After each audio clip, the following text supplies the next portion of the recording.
বছরের শুরুতে আমরা কিন্তু আম একবারই পাই, আর সেই আমটা কিন্তু জ্যৈষ্ঠ মাসে আমরা ভীষণ পরিমাণে খেতে পারি, মানে আমের সিজন বলা হয়।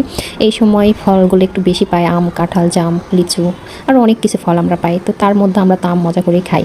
এই আমের আচার বানিয়ে সংরক্ষণ করে আমরা অনেক দিন ভরে কিন্তু খেতে পারি। তাই আম শেষ হওয়ার আগে আমি আচার বানিয়ে রেখে দিলাম, কারণ আমার যখন মন চায় তখন আমি খাবো বলে। আমার আচার ভীষণ পছন্দ লাগে আমের, বিশেষ করে শুরুর দিকে আমি কিন্তু আমের যে আচার বানাবো তার মশলাটা বানিয়ে নিচ্ছি। এখানে ডাল মশলা, জিরা আর শুকনা ঝাল ভেজে নিলাম সুন্দর করে। তারপর আমি সরিষার তেল দিয়ে দিচ্ছি, দেওয়ার পর সেখানে একটু রসুন থেতো করে আমি দিয়েছি, রসুন কুচি বলা যায়, দিয়ে সেটা সুন্দর করে ভেজে নিয়ে, আর আমটা আমি আগে মেখে রেখেছিলাম, মানে হলুদ, লবণ আর ঝালের গুঁড়া দিয়ে সুন্দর করে মেখে ভিনেগার দিয়ে রেখেছিলাম। তো সেটা এখন অনেকক্ষণ রাখার পর তারপর আমি সেই রসুন আর তেলের মধ্যে আমি দিয়ে দিলাম আমগুলো, দিয়ে আমি সুন্দর করে একটু মিশিয়ে নিচ্ছি। যেহেতু আমি আমের আচারটা রোদে শুকাবো না, আমি এই চুলাতেই আচারটা বানিয়ে নেব, তার জন্য আমি বেশি করে তেল দিয়েছি। আর তেলে আমি আমটা অনেকক্ষণ ভরে একটু ভেজে নিচ্ছিলাম, যাতে মানে আমের আচারটা যাতে নষ্ট না হয়।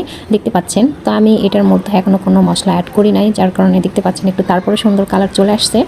তো ভাজা অবস্থায় তার মধ্যে আমি এখন চিনি দিয়ে দিচ্ছি পরিমাণ মতো, মানে আমি আমার স্বাদ মতো, কারণ আমি একটু চিনির মানে ঝাল টক মিষ্টি মিষ্টি যে আচারটা হবে সেটাই বানাবো। তার কারণ আমি এটার মধ্যে পর্যাপ্ত পরিমাণ পানি দিয়ে দিলাম সিদ্ধ হওয়ার জন্য।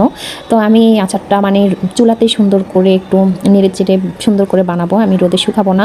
তারপর আমি বয়ামে একদম তেল পুরাটা দিয়ে ভরে রাখবো। দেখতে পাচ্ছেন আমি একটু তেল বেশি দিয়ে দিছি একবারে, কারণ আমি এরপর আর কোনো তেল এটার সাথে অ্যাড করবো না।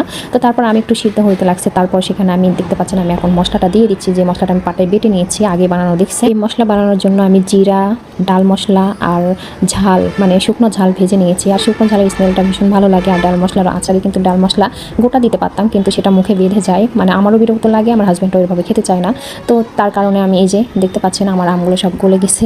তো এটা আমি এখন চুলার মধ্যে নেড়ে চেড়ে অনেকক্ষণ ভরে নাড়বো, তারপর রান্নাটা করে নেবো সুন্দর করে।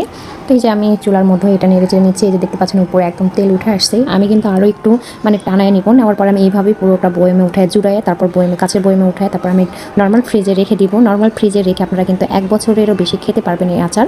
আর আচার বানানো আমাদের বাংলাদেশে সব মেয়েরাই পারে। তো এই যে আমি আচারটা বয়েমে উঠিয়ে নিচ্ছি, আমি এইভাবেই ফ্রিজে রেখে দেবো, নর্মাল ফ্রিজে প্রায় 1 বছর খেতে পারবো। আর এটা আমার আম্মুর বাসা থেকে আমাকে পাঠানো হয়েছে, এটা রোদে শুকানো আচার। আপনারা চাইলে ওই আচারটাও রোদে শুকিয়ে অনেক দিন ধরে খেতে পারবেন।